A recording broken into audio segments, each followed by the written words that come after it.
Welcome to the GVK EMRI Trauma Refresher course. This is a lecture on burn management. In India, over 1 million people are moderately or severely burned every year. That means you are likely to see multiple burn patients each year. As in every trauma case, preparation is key. Prepare your equipment, communicate with your pilot, and review the protocol book before you arrive. Patient is counting on you. Then ensure that the scene is safe and place your personal protective equipment. Never go into a building that is on fire. Turn off gas lines or open flames. Ask for help from local officials, and if multiple patients are injured, call for backup. Now you're ready to approach each patient with the primary survey, GRCABC. Before we move on, what are the 4 causes of burns? Write your answers down in your workbooks.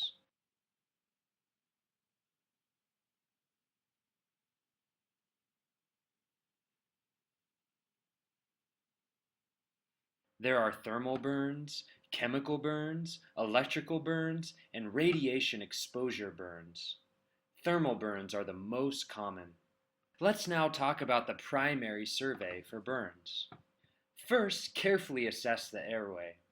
Singed facial hair, black sputum, lip swelling, stridor, or difficulty breathing may all be signs of airway problems. With airway, you must remember to immobilize the cervical spine, since burn patients are also trauma patients. Perform basic airway maneuvers, suction, and OPA placement as needed for airway problems. Also, breathing may be affected by airway damage or smoke inhalation. Provide supplemental oxygen of 15 liters per minute by face mask to all burn patients. If not breathing or unconscious, provide bag valve mask ventilation.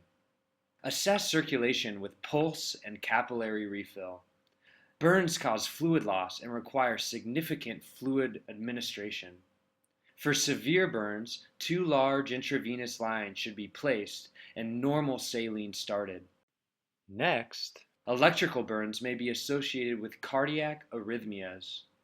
If the patient struck by electricity becomes pulseless, they may be in an arrhythmia requiring defibrillation. As in all pulseless patients, start CPR and attach the AED immediately. After ABCs, you must check the vital signs. If the patient is unconscious, confused, or even a little altered, be sure to check the blood glucose. Then remove burning clothing, unless it is stuck to the patient, and cover them with a clean blanket to prevent heat loss.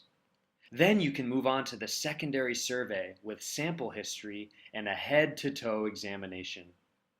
Now let's talk about smoke inhalation injuries. Smoke inhalation can cause physical damage to the airway or problems with ventilation for patients stuck in enclosed spaces. What are some toxins that are present in smoke inhalation fire accidents?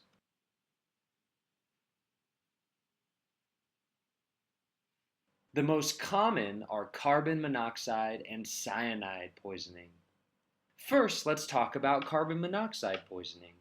You should think about this condition in all burn patients. Patients may have confusion, headache, vomiting, or even coma. Remember that the pulse oximeter is inaccurate in carbon monoxide poisoning, and treatment should include oxygen 15 liters per minute by face mask, even if the oxygen saturation is normal. Cyanide poisoning should also be considered in patients exposed to burning plastics. They may have confusion, coma, seizure, and shortness of breath. If these symptoms are present, contact the ERCP and start treatment immediately. What is the treatment for cyanide poisoning?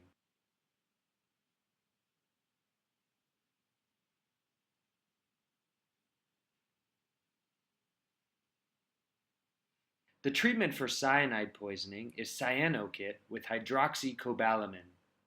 The dose is 70 milligrams per kilograms IV over 15 minutes. Also give sodium thiosulfate, 25%, 50 milliliters by IV over 10 minutes. Let's talk about fluids. What system do we use to calculate the total body surface area burned? If you said the rule of nines, you're correct. Partial thickness and full thickness burns are used to calculate the total body surface area burned. Notice that the head counts for 9%, the torso for 18%. In children, the calculations are a little bit different. Burns greater than 30% of the body are considered severe and require 2 large IVs and IV fluids. Let's practice. How much total body surface area is burned in a patient with chest and left lower extremity burns?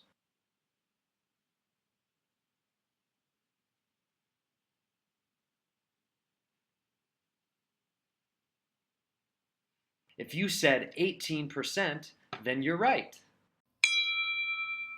What are the 3 categories of burns?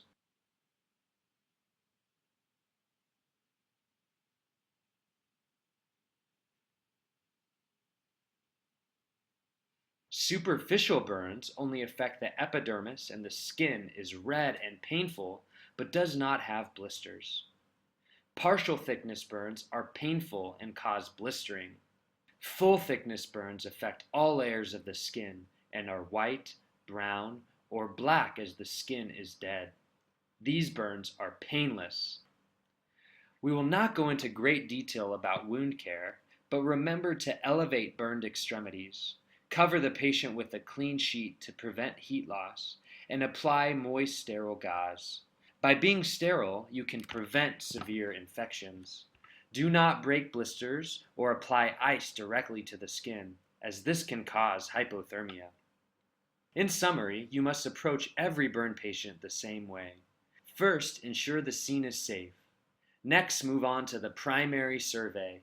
As in every patient, intervene by simple airway maneuvers, oxygen, and fluids. Treat smoke inhalation and fluid loss, and prevent hypothermia. And this concludes our module on burn management. Congratulations!